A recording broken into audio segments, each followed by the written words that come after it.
Friends, எங்கள் வீட்டில் வந்து பார்த்திங்கன்னா இந்த ஆட்டோரல் இருக்குது. எதர்ச்சியாக பார்க்கையில வந்து பார்த்திங்கன்னா தண்ணி தேங்கி கிடந்துச்சு. அந்த தண்ணியில் என்னென்ன கிடக்குன்னு பாருங்கள். ஏகப்பட்ட புழு வந்து உருவாகி புதுசாக கொசு வரத ஆரம்பிச்சிருச்சு. இதனால தான் வந்து பார்த்திங்கன்னா நம்ம வீட்லேயும் கொசு கடிக்க ஆரம்பிச்சிருச்சு.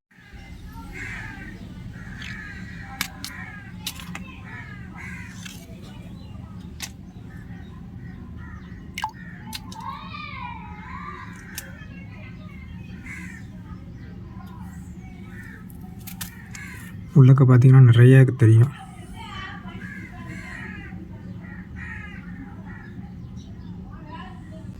ஃப்ரெண்ட்ஸ், அதே மாதிரி வந்து தண்ணி நீங்கள் வந்து கோழி திரும்ப வந்து வாய்க்காலில் ஊற்றிட்டீங்க அப்படின்னா அந்த கொசு அப்படியே சாகாமல் இருக்கும்.